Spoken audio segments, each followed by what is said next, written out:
PM Modi का पश्चिम में विजय प्रणा। सहारनपुर में पीएम मोदी ने भरी हुंकार। हरियाणा उत्तराखंड के सीएम के अलावा मंच पर मौजूद रहे जयंत चौधरी। राजस्थान में कई रैलियों के बाद पीएम नरेंद्र मोदी ने उत्तर प्रदेश के गाजियाबाद का किया रोका। रोड शो निकालकर बीजेपी के समर्थन में की वोट देने की अपील। सहारनपुर में आयोजित जनसभा में सीएम योगी ने कांग्रेस समेत विपक्ष पर साधा निशाना। कहा, पीएम मोदी के नेतृत्व में देश कर रहा तरक्की। बीजेपी आज मना रही है अपना 45वां स्थापना दिवस। जनसंघ से निकली बीजेपी आज दुनिया की लोकप्रिय पार्टियों में शुमार। प्रदेश पार्टी कार्यालय में जश्न का माहौल। मुख्तार अंसारी के हमदर्दी में लगाए गए पोस्टर के वायरल होते ही पुलिस ने हटवाए पोस्टर। पूर्व प्रदेश सचिव राम सुधाकर यादव ने लगवाए पोस्टर। बाराबंकी के टिकैत नगर में नदी में नहाते समय दो सगे भाइयों समेत डूबे 5 बच्चे। 2 बच्चों के बरामद किए गए शव। 3 बच्चों की तलाश में जुटे गोताखोर। आप देख रहे हैं के न्यूज, खबरों का सारथी। खबर उत्तर प्रदेश के साथ मैं सूरी चौहान। खबरों की शुरुआत अहम खबर के साथ बाराबंकी से अहम खबर सामने आ रही है। नदी में नहाते समय डूबे 5 बच्चे। 2 बच्चों के नदी से निकाले गए शव। 3 अभी भी लापता हैं, जिन्हें ढूंढने का प्रयास लगातार जारी है। बच्चों में 2 सगे भाई, बाकी 3 रिश्तेदार शाफ, अहमद और अहमान के नदी से फिलहाल शव निकाले गए हैं, जिनका नाम शाफ अहमद बताया जा रहा है, अमान बताया जा रहा है और 3 की तलाश अभी भी जारी।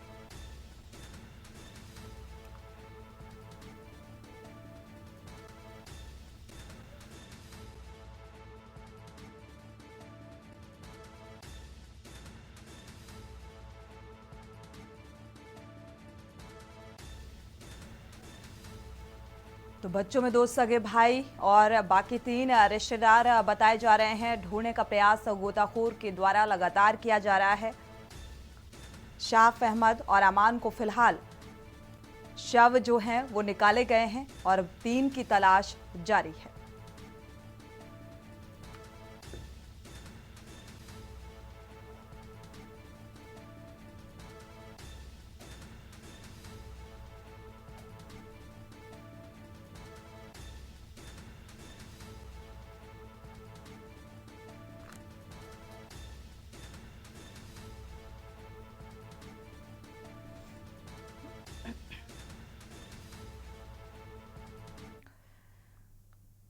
बढ़ते आगे बात करते हैं। बहराइच से खबर सामने आ रही है। दुष्कर्म आरोपी को 20 साल की सजा सुनाई गई है। पॉक्सो कोर्ट ने सुनाई 20 साल की कारावास की सजा। नाबालिग से दुष्कर्म मामले में आरोपी को इस सजा का ऐलान किया गया है। 2021 में नाबालिग से आरोपी ने रेप किया था और बहराइच पॉक्सो कोर्ट वरुण मोहिता निगम ने सजा सुनाई है। कोर्ट ने 75,000 अर्थदंड भी लगाया है।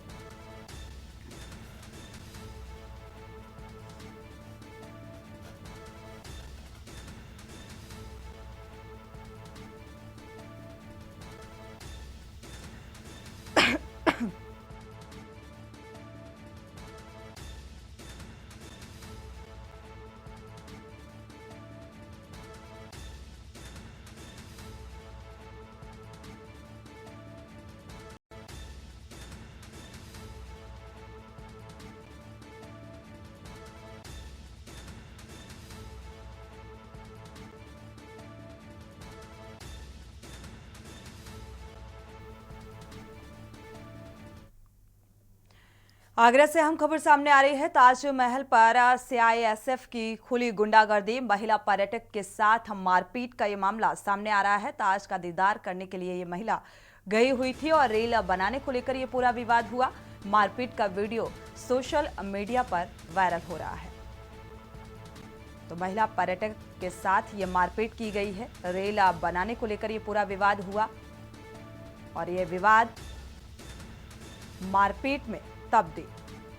हालांकि अब ये मारपीट का वीडियो भी सामने आ रहा है, वायरल हुआ है ये वीडियो। आगरा से अहम खबर आपको बता रहे हैं।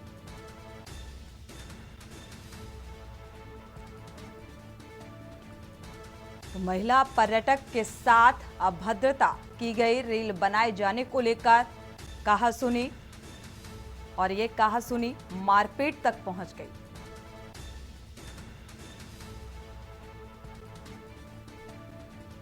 तो सीआईएसएफ का ये जवान बताया जा रहा है जिसने दबंगई दिखाई। यहां पर धक्का मुक्की की जो तस्वीर है वो भी सामने आ रही है। आगरा से अहम खबर।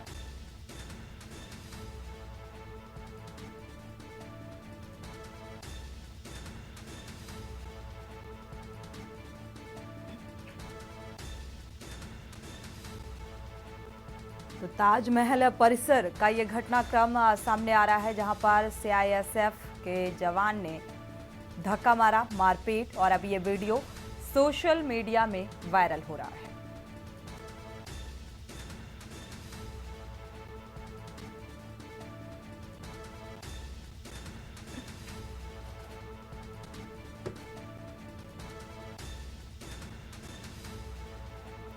अजेंद्र चौहान इसी खबर पर जुड़े हुए हैं ज्यादा जानकारी के साथ। अजेंद्र, देखा जाए तो आगरा का दीदार करने के लिए ये युवती पहुंची हुई थी और सीआईएसएफ के जवान ने धक्का और मारपीट की, क्या वजह? देखिए सोनी, ये जो तस्वीरें हैं ये काफी शर्मनाक करने वाली तस्वीरें हैं, क्योंकि आगरा की अगर हम बात करें तो ताजमहल विश्व धरोहर है। हजारों और लाखों की संख्या में यहाँ सैलानी आते हैं, लेकिन ये जो नजारा आप देख रहे हैं ये सीआईएसएफ जो ड्यूटी पर तैनात है, जो कर्मी सीआईएसएफ जो कर्मी है, उसने यहाँ पर एक युवती के साथ धक्का दिया। और यही नहीं, उसको जो मारपीट है, ये तस्वीरों को हम ब्लर करके इसलिए दिखा रहे हैं क्योंकि ये युवती है। तो बड़ी बात है कि ताजमहल जैसे पर्यटन केंद्र पर वहां पर जो पर्यटक आ रहे हैं उनके साथ ये बदसलूकी की जा रही है। हालांकि लगातार जो सीआईएसएफ कर्मी है उनका जो वीडियो में आवाज तो सुनाई दे रही है वो कि बदतमीजी की जा रही है, माना जाएगा बदतमीजी की जा रही है, लेकिन ये कहीं नहीं कहा गया कि महिला के साथ, एक युवती के साथ मारपीट की जाए सड़कों पर, वो भी ताजमहल जैसी जगह पर, क्योंकि ताजमहल विश्व धरोहर है। लगातार इस तरह की जो तस्वीरें हैं ताजमहल से वायरल हो रही हैं, ये छवि धूमिल करने वाली तस्वीरें हैं, क्योंकि देश विदेश में, आगरा ही नहीं पूरे हिंदुस्तान के अंदर, भारत के अंदर ताजमहल की ये एक पर्यटक स्थल है। यहाँ पर देखा जाए तो बड़े पैमाने में लोग आगरा का दीदार करने के लिए पहुंचते हैं और कहा जा रहा है कि रील बनाए जाने को लेकर ये पूरा विवाद हुआ। अजेंद्र, क्या इस जो ये वीडियो सामने आ रहा है इसका प्रशासनिक स्तर पर संज्ञान लिया गया? देखिए सोनी, अधिकारियों से अगर बात की जाए तो अधिकारियों से अभी जो आला अधिकारी हैं उनसे बात नहीं हो पाई है, क्योंकि लेकिन वीडियो ये काफी सोशल मीडिया पर वायरल हो रहा है, क्योंकि 4-5 लड़कियां हैं, ये घूमने आई थी, इनके साथ जिस तरह से जो पुलिसकर्मी हैं, जो सीआईएसएफ कर्मी हैं, इसके द्वारा लात मार के थप्पड़ मारे जा रहे हैं। तो एक बड़ी शर्मनाक तस्वीर इसको कहेंगे, बेहद, और क्योंकि एक अमानवीय चेहरा इसको कहेंगे। हालांकि इस बात को लेकर काफी तूल यहाँ दिया जा रहा है, और वायरल वीडियो के बाद जो अधिकारी हैं, जो यहाँ तैनात जो बड़े ऑफिसर हैं, उनका क्या जवाब आता है, लेकिन अभी तक फिलहाल कैमरे पर कोई भी बोलने को तैयार नहीं है, लेकिन ये वीडियो काफी वायरल हो रहा है। जी शुक्रिया इस तमाम जानकारी को साझा करने के लिए। हालांकि प्रशासनिक स्तर पर क्या कुछ प्रतिक्रिया निकलकर सामने आएगी ये बेहद मायने रखेगी, लेकिन ये अभद्रता की एक तस्वीर, शर्मनाक एक तस्वीर सामने आ रही है।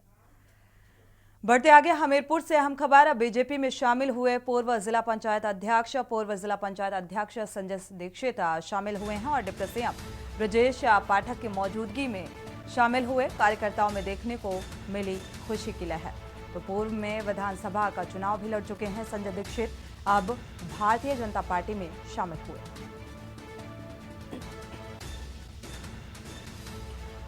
सिद्धार्थ द्विवेदी इसी खबर पर जुड़े हुए हैं। सिद्धार्थ, लगातार देखा जाए तो भारतीय जनता पार्टी का जो कुनबा है वो बढ़ता हुआ नजर आ रहा है। जी बिल्कुल, मैं आपको बता दूं कि जो समाजवादी पार्टी से पूर्व जिला पंचायत अध्यक्ष संजय दीक्षित ने आज डिप्टी सीएम ब्रजेश पाठक की मौजूदगी में बीजेपी ज्वाइन कर ली है। तो जो समाजवादी पार्टी ने कांग्रेस के साथ मिलकर इंडिया गठबंधन बनाया है, उसका कहीं ना कहीं समाजवादी पार्टी को एक नुकसान हो रहा है, क्योंकि जो समाजवादी पार्टी के गद्दावर नेता थे वो आज समाजवादी पार्टी को छोड़कर बीजेपी का दामन थामते नजर आ रहे हैं, जिसका खामियाजा आने वाले लोकसभा चुनाव में समाजवादी पार्टी को देखने को मिल सकता है। जी शुक्रिया इस तमाम जानकारी को साझा करने के लिए। तो फिलहाल जो खास वजह है कि भारतीय जनता पार्टी की नीति और विचारधारा पर भरोसा जताते हुए भारतीय जनता पार्टी का दामन थामते हुए नजर आए।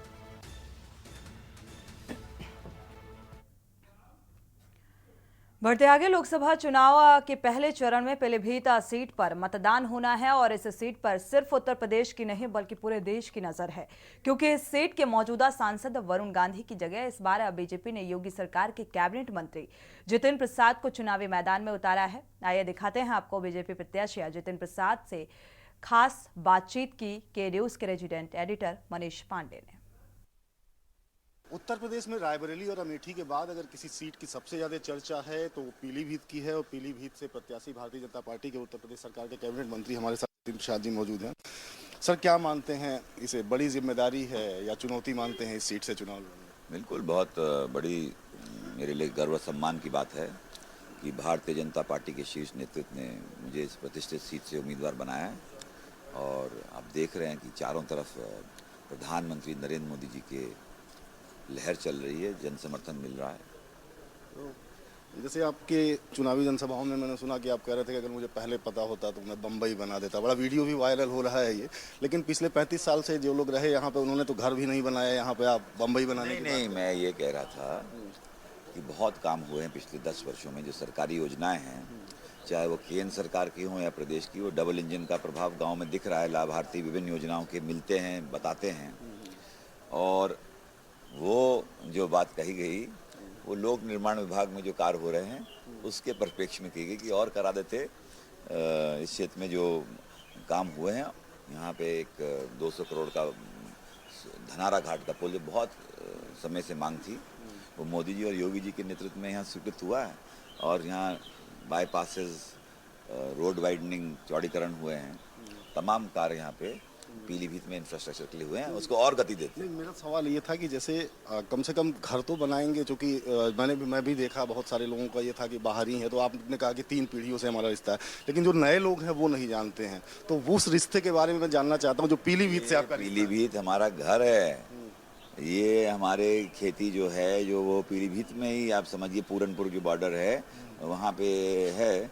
और इस से मैंने बताया ना, पीढ़ियों का रिश्ता है। स्थायी राजनीति करता हूँ मैं, जहाँ जाता हूँ वहाँ रिश्तों के आधार पे संबंध बनाए जाते हैं, लोगों के कार्य किए जाते हैं और काम भी स्थायी रूप से यहाँ रह के लगातार संपर्क बना के किए जाएंगे। सर, अग्रिम शुभकामनाएं हैं हमारी आपकी जीत के लिए। आपके लिए बहुत लोग इंतजार कर रहे हैं। तो फिलहाल जितिन प्रसाद जी थे जो हमारे साथ थे और इनका सीधे सीधे साफ तौर पर कहना है कि पीढ़ियों का रिश्ता है और वो जो राजनीति कर रहे हैं वो व्यक्तिगत संबंधों के आधार पर करते हैं। और फिलहाल जैसा कि मैंने बताया आपको कि पीलीभीत की सीट पर इस समय पूरे देश की नज़र है और जितिन प्रसाद यहाँ से भारतीय जनता पार्टी के प्रत्याशी हैं जो मजबूती से चुनाव लड़ रहे हैं। पीलीभीत से कैमरामैन रमेश वर्मा के साथ मनीष पांडे, के न्यूज़ इंडिया। ब्रेक से वापस आ रहे हैं, रुक करते हैं खबरों का। डिप्टी सीएम ब्रजेश पाठक ने अमरोहा के शिवानी बैंक्वेट हॉल में विपक्ष पर निशाना साधते हुए कहा है कि आज अपराधी सलाखों के पीछे है या प्रदेश छोड़कर चले गए। इसके आगे डिप्टी सीएम ने कहा कि कांग्रेस राज्य में भ्रष्टाचार चरम पर था और सपा राज्य में गुंडागर्दी होती थी। अब देश के प्रधानमंत्री नरेंद्र मोदी ने दुनिया में भारत का मान बढ़ाया। वहीं इस दौरान बीजेपी के सभी नेता मौजूद रहे। सुरक्षा व्यवस्था के मद्देनजर भारी पुलिस बल तैनात रहे।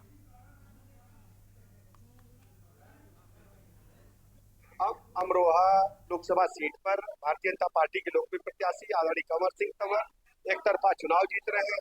ये जीत माननीय मोदी जी की गरीब कल्याण योजनाओं की जीत है, उत्तर प्रदेश के लॉ एंड ऑर्डर की जीत है, अमरोहा के डेवलपमेंट की जीत है।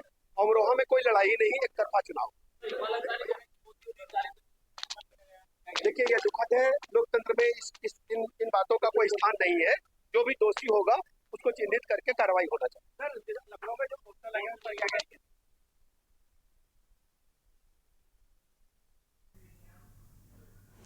बहराइच से खबर सामने आ रही है। भारत नेपाल सीमा क्षेत्रों में स्थित मतदान केंद्रों के निरीक्षण के दौरान जिलाधिकारी मोनिका रानी और पुलिस अधीक्षक वृंदा शुक्ला ने नो मैंस लैंड के निकट गुलरेहा चेकपोस्ट का निरीक्षण कर सीमा पर तैनात भारत और नेपाल के सुरक्षा अधिकारियों से सीमावर्ती क्षेत्र की गतिविधियों के बारे में जानकारी ली और निर्देशित किया।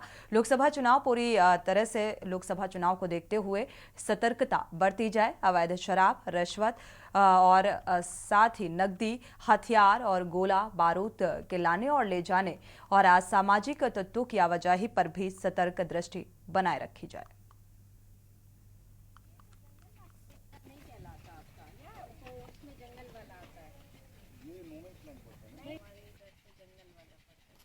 पूरा आबादी वाला ये एरिया है इधर ने कर दिया यहाँ से मैम। फर्रुखाबाद के जिलाधिकारी डॉक्टर वीके सिंह द्वारा राजकीय हवाई पट्टी मोहम्मदाबाद में चल रहे अनुरक्षण के कार्यों का निरीक्षण किया गया। अधिशासी अभियंता लोक निर्माण विभाग ने बताया कि 70 मीटर बाउंड्री वॉल का निर्माण होना है और इसमें 41 मीटर बाउंड्री वॉल का निर्माण किया जाएगा और जिलाधिकारी द्वारा निर्देशित किया गया कि टूटी हुई फेंसिंग सही करा ली जाए, घास फूस की साफ सफाई करा ली जाए और झाड़ियों को हटा दिया जाए। पुताई का भी काम, ड्रेनेज की व्यवस्था सही कर ली जाए। हवाई पट्टी की अतिथि गृह की स्थिति बदहाल पाई गई। जिलाधिकारी द्वारा सारे बिजली के उपकरण सही कराने के निर्देश दिए गए हैं। टॉयलेट की स्थिति खराब पाई गई और फिटिंग चेंज करने के निर्देश भी दिए गए।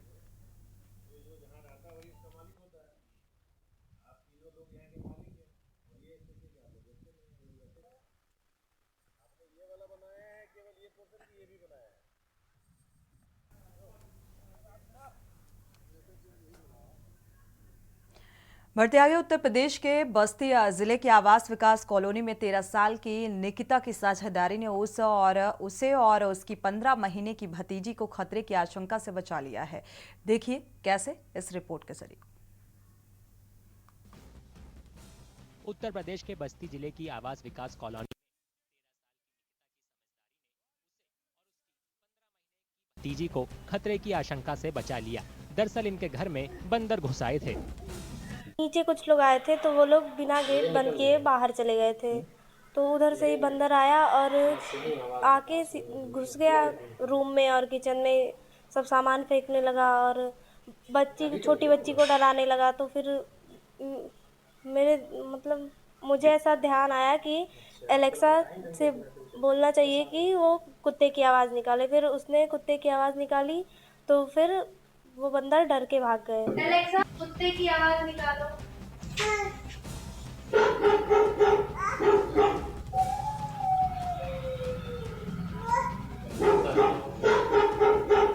अब आप कौन से जानवर की आवाज़ सुनना पसंद करेंगे?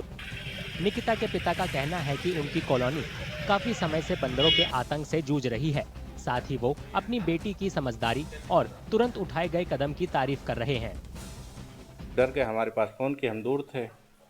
उसके बाद फिर पता नहीं कैसे निकिता को ख्याल आया, यहाँ पे एलेक्सा रखा हुआ था, तो वहाँ से कमांड दिया एलेक्सा को, एलेक्सा कुत्ते की आवाज़ निकालो।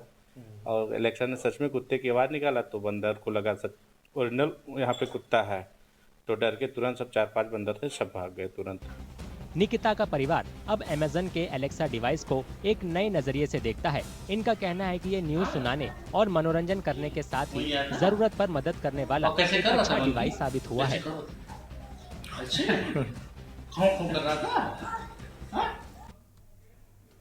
बढ़ते आगे रिजर्व बैंक ऑफ इंडिया की तरफ से बड़ा ऐलान किया गया है। जल्द ही यूपीआई आईडी नंबर के जरिए एटीएम में पैसे जमा करने की सुविधा शुरू हो जाएगी और बिना डेबिट कार्ड के सिर्फ अपने यूपीआई आईडी नंबर के जरिए एटीएम में नकदी जमा की जा सकेगी। देखिए ये रिपोर्ट। जल्द ही बिना डेबिट कार्ड के सिर्फ अपने यूपीआई आईडी नंबर के जरिए एटीएम में नकदी जमा की जा सकेगी। रिजर्व बैंक ने शुक्रवार को ग्राहकों की सहूलियत के लिए ये ऐलान किया।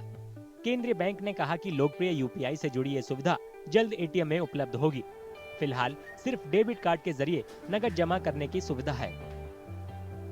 Given the experience gained from cardless cash withdrawal using UPI at the ATMs, it is now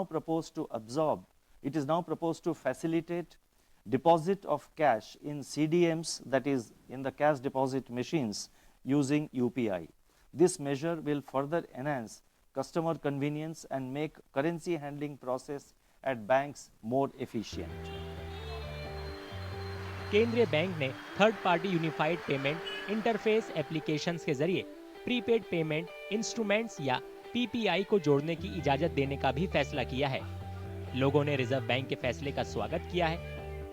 आम पब्लिक के लिए बहुत ही अच्छा वेलफेयर होगा, क्योंकि अब और बैंकों के लिए भी एक बहुत अच्छा वेलकम स्टेप होगा, क्योंकि अब उनको ज़्यादा मतलब बैंकों में बहुत ज़्यादा रस होता है और बहुत सारे लोगों की शिकायत भी रहती है कि लंच ब्रेक हो गया या ज़्यादा भीड़ थी, इस वजह से वो वर्किंग आवर्स में नहीं जा पाते थे, तो इससे बैंकों के ऊपर एक रिडक्शन हो गया। I feel like it will save the time of the customers because we don't have to stand in the long queue, and it will also reduce the work pressure on the employees of the bank because they don't have that much work pressure as it compares to the one which we have already in the bank. तो ये अच्छा फैसला है। इसमें बैंकों पे जो load होता है या लाइनें लगी होती हैं वो उस पर ज़रूर इसका प्रभाव तो पड़ेगा ही। तो जमा करना कोई अच्छा है, अच्छा डिसीजन है वैसे ये। और बाकी सब्जेक्ट टू होगा कि कितना अमाउंट तक जमा कर सकते हैं, क्या वो रिस्ट्रिक्शंस वगैरह हो तो डॉक्यूमेंट आने के पर पूरा ही पता चल पाएगा। बाकी अच्छा डिसीजन है। रिजर्व बैंक ने थर्ड पार्टी यूपीआई के जरिए पीपीआई को जोड़ने का भी प्रस्ताव रखा है। इससे इस्तेमाल करने वालों के पास ज्यादा विकल्प उपलब्ध होंगे। केंद्रीय बैंक ने कहा कि इससे पीपीआई होल्डर बैंक खाता रखने वालों की तरह यूपीआई से भुगतान कर सकेंगे। रिजर्व बैंक ने कहा कि इनके ऑपरेशन के निर्देश जल्द जारी किए जाएंगे। मुख्तार अंसारी की मौत के बाद समाजवादी पार्टी के कार्यालय के बाहर ये पोस्टर रात से ही लगा हुआ था और ये poster Mulayam Singh youth brigade के पूर्व प्रदेश सचिव राम सुधाकर यादव की तरफ से लगाया गया। सुबह होते ही मुख्तार अंसारी के पोस्टर का वीडियो वायरल होते ही स्थानीय पुलिस ने पोस्टर को फौरन हटवाया। ग्राउंड से जायजा लिया हमारे संवाददाता शिवा शर्मा ने। जिले की सदर सीट से पूर्व विधायक और जेल में बंद मुख्तार अंसारी की मौत के बाद लखनऊ में उनका पोस्टर लगाया गया और ये पोस्टर सीधे समाजवादी पार्टी कार्यालय के बाहर लगाया गया। मुख्तार अंसारी के पक्ष में और उनकी हमदर्दी में ये पोस्टर समाजवादी पार्टी कार्यालय के इसी ऑफिस के बाहर इस होर्डिंग पे लगाया गया था, लेकिन जब रात से लेकर के सुबह तक इस पोस्टर की जानकारी पुलिस प्रशासन को हुई तब आनन फानन में इस पोस्टर को इस जगह से उतरवा दिया गया है। दूसरी तरफ समाजवादी पार्टी कार्यालय का दफ्तर का गेट है, ये हम आपको दिखाएंगे। और मुख्तार अंसारी के पक्ष में जो पोस्टर लगाया गया था वो राम सुधाकर यादव जो समाजवादी पार्टी के कार्यकर्ता है और मुलायम सिंह यादव की यूथ ब्रिगेड के पूर्व महासचिव भी हैं, उनकी तरफ से पोस्टर लगाया गया था और हमदर्दी जताई गई थी, क्योंकि पोस्टर के अंदर लिखा गया था कि इस बार ईद है और ऐसे में मुख्तार अंसारी की मौत के बाद जो लोग रोजे से हैं वो ईदगाह के बाहर शोक मनाएं और किसी भी तरीके से ईद ना मनाएं। तो जरूर उत्तर प्रदेश सरकार के लिए मुख्तार अंसारी एक माफिया से कम नहीं था। वहीं दूसरी ओर समाजवादी पार्टी के कार्यकर्ता मुख्तार अंसारी को माननीय संबोधित करके उनके हमदर्दी में ये पोस्टर लगा रहे हैं। फिलहाल पुलिस ने इस पोस्टर को हटाकर इस पूरे हलचल पर रोक लगा दी है, लेकिन पुलिस की कार्रवाई अभी भी एक रहस्य बनी हुई है कि आखिरकार सुधाकर यादव के खिलाफ क्या रुख रहेगा। वीडियो जर्नलिस्ट आदित्य तिवारी के साथ शिवा शर्मा, के न्यूज, लखनऊ। इसी के साथ खबर उत्तर प्रदेश में फिलहाल बस इतना ही। आगे खबरों के लिए आप देखते रहिए के न्यूज इंडिया।